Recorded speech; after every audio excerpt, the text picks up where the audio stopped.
Thank you. First of all, thank you for this opportunity. And first of all, I would like to thank you, Divakar, to add me to NPAF. And also thank you, Apsara, to let me know about this event.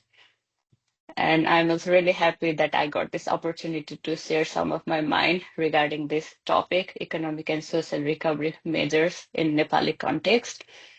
मेरो विचारमा यो social and economic recovery measure, it is like really crucial in this time if we want to rebuild and strengthen our nation after several crises which happened in Nepal. Like a recent one was JNV protest, which just happened. And also like there were this COVID-19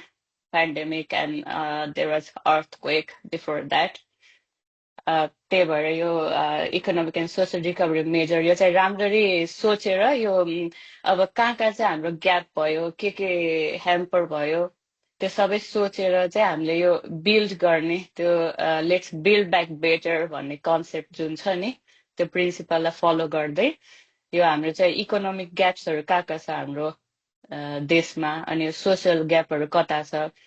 by saying this economy and social, they go hand in hand, they are never separate. जस्तै मेरो विचारमा चाहिँ अहिले अब हामीसँग जे छ we can do better in that. For example, टुरिज्मलाई हामी अझै बढाउन सक्छौँ. अब टुरिज्म कसरी बढ्छ त tourism I think tourism has really increased in past few years. Also, local tourism, it has increased a lot and that is really positive thing for Nepal. अनि अर्को यो अब जस्तै टुरिज्ममा चाहिँ हामीले अब जति सक्यो मार्केटिङ गर्ने अनि जस्तै अब टुरिस्ट साइट भनेर के छ त अलरेडी रिनाउन्ड साइट भन्दा we have really big scope in terms of tourism because there are many unexplored places and especially why tourists go to Nepal because Nepal is raw like those Himalayan regions. Like tourists go from a really developed nation where they have seen everything. They go to Nepal for peace of mind, for that natural beauty. So we can really leverage that. एउटा त्यो भयो अनि अर्को भनेको चाहिँ अब जस्तै यो हाम्रो नेपालमा सानो सानो कम्पनीहरू हुन्छ नि त्यो वाट वी कल द्याट त्यो स्मल मिडियम साइज फर्महरू तिनीहरू पनि दे आर रियली इम्पोर्टेन्ट किनभने तिनीहरूले चाहिँ लोकल एम्प्लोइमेन्ट प्रोभाइड गर्छ त्यही भएर तिनीहरूलाई लोनहरू पनि सजिलो गरिदिने लोन रिस्ट्रक्चरिङको पनि सुविधा हुनु पर्यो होइन त्यसरी चाहिँ यो सानो फर्महरूलाई हामीले जति सक्यो त्यति उनीहरूलाई सपोर्ट गर्ने त्यसले भयो अनि अर्को एउटा चाहिँ कस्तो हो नि यो मोनिटरी पोलिसी के हाम्रो नेपालको अनि जस्तै यो त जस्तै ब्याङ्किङ रेगुलेसनहरू भयो त्यो एनआरबीले गर्नुपर्ने कुराहरू I just read in news of Citizen Bank is not doing well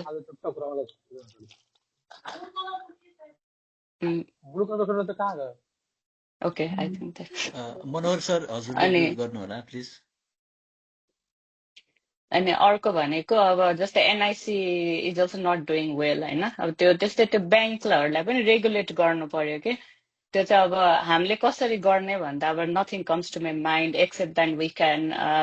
can really raise awareness we can use this social media platform to share our knowledge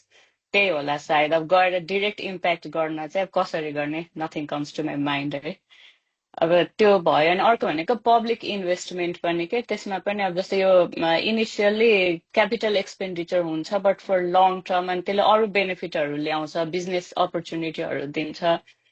यो पनि भयो अब इकोनोमिक रिकभरी मेजरमा यिनीहरू पनि ध्यान दिनुपर्ने कुरा भयो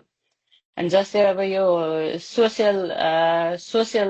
साइड पनि हुन्छ नि मेन थिङ भनेको अब हाम्रो मान्छेहरूको लागि के भयो मेन भनेको अब यो खाने भयो होइन बेसिक निड्सहरू जुन हुन्छ नि यो खानेको व्यवस्था भयो राम्ररी बस्ने अब एजुकेसन हेल्थ भयो यिनीहरू हामी चाहिँ यसैमा उल्झिराखेको छौँ क्या अहिलेसम्म अब हाम्रो जस्तै we belong to a really privilege group है म भन्छु किनभने नेपालमा यति गरिब मान्छे छन् कि अब उनीहरूलाई अहिले के खायो बेलुका के खाने दे डोन्ट ह्याभ अप्सन के अनि अब यस्तो क्राइसिसमा चाहिँ त्यो माइन्डले काम पनि गर्दैन जबसम्म यो सोसाइटीको यो हुन्छ नि जुन अब रियली त्यो सोसाइटीको त्यो पार्ट हुन्छ नि हाम्रो त्यो group who are really poor अब they need to be supported उनीहरूलाई के गरेर हुन्छ भोकेसनल ट्रेनिङ प्रोग्रामहरू हुन्छ कि होइन हाउ टु रिहेबिलिटेट देम अनि यसले चाहिँ कस्तो हुन्छ भने अब उनीहरूले जब पायो दे आर गेटिङ एम्प्लोइमेन्ट अनि उनीहरूलाई अब के खाने भन्ने चिन्ता नभएपछि बल्ल हाम्रो माइन्डले अरू कुरा सोच्न थाल्छ क्या वी आर स्टिल देयर अनि अर्को भनेको एकदम भनेको यो हेल्थ एजुकेसनल सेक्टर हो क्या यो चाहिँ यसमा चाहिँ मेजर इम्प्रुभमेन्ट के यसमा त्यो के भन्छ त्यो एउटा के काया पलट भन्छ नि त्यो नै जरुरी छ क्या त्यो यसमा चाहिँ एकदम मेजर रिफर्म नै जरुरी छ किनभने first of all education health चाहिँ हामीले पे गर्नुपर्छ नेपालमा education is really expensive if you want to get better education अब यो जबसम्म यो सेक्टर इम्प्रुभ हुँदैन नि यो धेरै सेक्टरहरूलाई इम्प्याक्ट गर्छ क्या यो यसमा अनि अब यो recently I had some personal experience like when my dad went to Beer Hospital for his CT, they told him that CT machine is not working. And I think that it happens lots of time. Like it just works 2 days a month. Rest of the time it's not working. So the के flaw छ त त्यो इक्विपमेन्टहरू किन्ने बेलामा पनि त्यो is there really transparency? यो चाहिँ एकदमै जरुरी छ ट्रान्सपेरेन्सी हुनु पर्यो अकाउन्टेबिलिटी हुनु पर्यो जो छ त्यो पोजिसनमा that person should be like that person should want to do के not just for personal benefit त्यो नै छैन क्या हाम्रोमा त्यो इट इज ल्याकिङ अनि हामीले जतिसुकै कुरा गरे पनि हामीले केही गर्न खोज्यौँ भने त्यसले चाहिँ it is like kind of major obstacle अब नेपालमा चाहिँ एउटा केही बिजनेस गरौँ न सानो भन्यो भने पनि त्यसमा चाहिँ एकदमै गाह्रो छ क्या त्यो डिफ्रेन्ट त्यहाँनिर हिन्ड्रेन्सेसहरू आउँछ बाई सेङ दिस अब गर्नै नसक्ने भनेको त होइन अनि अर्को भनेको जेमा पनि सोर्स लाउने भन्ने जुन हाम्रो माइन्डमा छ नि त्यो चाहिँ we should start from our self के अरूलाई दोष लाउने भन्दा पनि कुनै पनि काम गर्नलाई सोर्स युज नगरौँ अब जस्तै हामी भनेको चाहिँ एकदम पढे लेखेको मान्छे हो हामीले नै यो स्टार्ट गरेर हाम्रो घर परिवारमा भनौँ होइन लाइक रेजिङ अवेरनेस यसले बिस्तारै काम गर्छ but definitely will be there अनि अर्को एउटा मैले देखेको चाहिँ कस्तो भने त्यो नेपालमा चाहिँ जसले गर्न खोजिरहनु भएको छ होइन एग्रिकल्चरल सेक्टरमा उहाँहरूले चाहिँ काम गर्ने मान्छे पाउनु हुँदैन अनि त्यसपछि गएर नजिकै इन्डियाबाट एकदम महँगोमा कामदारहरू ल्याउनुहुन्छ होइन अनि हाम्रो नेपालको अर्को पार्टको मान्छेहरू चाहिँ 25-30 हजारको लागि they are going as a labour to different places के अब यो मिडल इस्टहरूमा गएर एकदम धेरै त त्यहाँ जानुहुन्छ होइन अब यो हामीले यसलाई पनि केटर गर्न सकेको छैनौँ कि अब यसलाई चाहिँ एज अ एम्प्याथ अब we are much more impactful as a group rather than as a individual होइन एउटा केही सोसियल अवेरनेस क्याम्पेन पनि चाहिन्छ अब जस्तै हामीले चाहिँ उनीहरूको त्यहाँ अब लेबर चाहिरहेछ उनीहरूले इन्डियाबाट ल्याइरहेछ तर नेपालबाट त्यो लेबर दिन सक्यो भने त उनीहरूलाई पनि गइरहनु परेन नि आफ्नो त्यही भयो नि त मैले बाहिर नजाने बाहिर जाने नराम्रो भन्न खोजेको होइन तर त्योभन्दा राम्रो पैसा अथवा त्यति नै पैसा आफ्नो नेपालमा भइरहेछ भने बाहिर गएर दुःख किन गर्ने के द्याट्स माई पोइन्ट अब त्यो एउटा यो पनि एकदम मेजर फ्ल छ अनि अर्को भनेको अब हामीसँग जे छ हामी चाहिँ त्यसलाई युज गर्न खोज्दैनौँ अनि अब हामी स्कुलमा पढुन्जेलसम्म पनि अब के भनिन्थ्यो भने तैँले राम्ररी पढिन नपढ्यो भने चाहिँ किसान गरेर खानुपर्छ भन्ने त्यो जुन बच्चालाई हुन्छ नि द्याट्स रियली हार्मफुल के अब त्यो किसान हुनु नराम्रो होइन नि किनभने खाना भनेको चाहिँ अब यो वर्ल्ड जतिसुकै डेभलप होस् टेक्नोलोजी जहाँसुकै होस् होइन जहाँसुकै पुगोस् खाना त पर्यो नि त अब त्यो we are not making use of it के लाइक जस्तै म फिनल्यान्डमा बस्छु होइन अब यो एग्रिकल्चरको हिसाबमा चाहिँ Finland is really really unfortunate के किनभने 6 महिना हिउँनै पर्छ होइन जम्मा 3-4 महिना हुन्छ त्यसमा अब त्यो Finland has to import like almost every food item के त्यो 2-4वटा बाहेक सबै कुरा इम्पोर्ट गर्नुपर्छ still it is making use of its mind होइन it is still making use of like what it has के यसको नेचुरल रिसोर्स भनेको जङ्गलहरू हो त्यसको युज गरिरहेछ होइन जे छ त्यो हामीले युज गर्ने हो नि त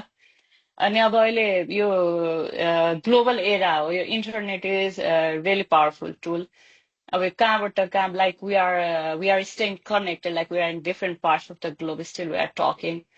अब यो यसरी चाहिँ यो अब आइटी सेक्टर अलि बढिराखेको सेक्टर हो हाम्रो नेपालमा यो जहाँ पनि त्यही हो होइन तर अब अघि लाइक कसैले भन्दै हुनुहुन्थ्यो यो सेक्टरलाई पनि कुनै पनि एन्टरप्रेन्योरसिप कुनै पनि बिजनेसलाई चाहिँ सपोर्ट गर्नु पर्यो कि हाम्रो त्यो छैन यो भनेको चाहिँ एउटा it is part of social reform I guess social improvement त्यसमा चाहिँ हामी जस्तो पढे लेखेको मान्छेले चाहिँ सोसियल अवेरनेसहरू कसरी जगाउन सकिन्छ अनि जस्तै अब हामी बाहिर बसिरहेका छौँ होइन हामीहरू मध्ये धेरैलाई चाहिँ नेपाल जान मन लाग्छ होइन इन्क्लुडिङ माइसेल्फ तर अब कस्तो हुन्छ भने नेपाल गएर चाहिँ के गर्ने त I don't want to do job के I need a solid business plan अनि मेरो ड्रिम भनेको चाहिँ I want to create something that let me connect to Nepal as well as to Finland के त्यस्तो नभएको होइन धेरै इनिसिएटिभहरू भइरहेको छ यहाँ फिनल्यान्डबाट पनि धेरै नेपालीहरू हुनुहुन्छ जसले चाहिँ नेपालसँगै दे आर त्यही केही बिजनेसहरू स्टार्टअपहरू त्यो गरिरहनु भएको छ इट्स इम्पोसिबल त होइन अनि अब धेरै धेरै धेरै नै छ क्या अब यो कति फ्लजहरू कति ग्यापहरू अब मेरो माइन्डले अब सोच्न पनि सक्दैन होइन जति सोचे यही अब हामी चाहिँ अहिलेसम्म एग्रिकल्चरमा चाहिँ एकदमै ट्रेडिसनल मेथडहरू युज गर्छौँ अनि हामीलाई चाहिँ अब कम्पनीहरू यहाँ जस्तै यहाँ बाहिर बाहिर भनेको मुनबाट हिलियम ल्याउने कन्ट्र्याक्ट साइन गरिसके कम्पनीले हामी भनेको चाहिँ त्यही धान कसरी उमार्ने भने त्यही धान कसरी बेच्नेमै छौँ कि अलिकता यो एन्टरप्रेन्योरसिपको यो अनि स्पेसली फाइनेन्सियल म्यानेजमेन्टको चाहिँ यो स्कुलमा बच्चैदेखि सिकाउनु एकदमै जरुरी छ क्या वाट इज मनी भनेर त्यो छैन अनि अब यो एन्टरप्रेन्योरसिप भनेको चाहिँ नि त्यसरी सिकाउने हो नि त सानैबाट त्यो भयो भने यो एकदम इम्प्याक्टफुल हुन्छ अब जस्तै हामीले चाहिँ के त्यो कुरिलो भन्छ नि त्यो बेच्ने भन्छ त्यो किन बेच्ने त्यसलाई के पाउडर फर्ममा बेच न भन्ने त्यसरी दिमाग चाहिँ सोच्नु पर्यो के त्यस्तरी त्यो एउटा इन्भाइरोमेन्ट क्रिएट हुनु पर्यो अनि यो स्पेसली यो चाहिँ एकदम जरुरी छ जस्तै यो राम्ररी पढ you get good marks you get good education and then do some job त्यो तरिकाले हुर्काउने होइन सानैबाट what is financial management what is money त्यो चाहिँ एउटा करिकुलममा हुनै पर्छ क्या हाम्रो त्यो चाहिँ यो अब अनि जस्तै अब हामीले केही बोलेको चाहिँ एकदम इम्प्याक्टफुल हुन्छ क्या अनि अब हामीले एज अ ग्रुप चाहिँ केही गर्न सक्यौँ भने हाम्रो मेसेजहरू पुर्याउन सक्यौँ भने त्यसले चाहिँ जस्तै अब केही अरू मान्छेले एउटा फाइनेन्सियल एडभाइस दिनु र चार्टर्ड अकाउन्टेन्टले फाइनेन्सियल एडभाइस दिनु भनेको हाम्रो चाहिँ सुन्ने मान्छे धेरै हुन्छ नि त किनभने वी हेभ द्याट रेकग्निसन होइन हो हामीले चाहिँ आफ्नो यो पोजिसनको चाहिँ हामीले केही युजफुल केही गर्न सक्छौँ क्या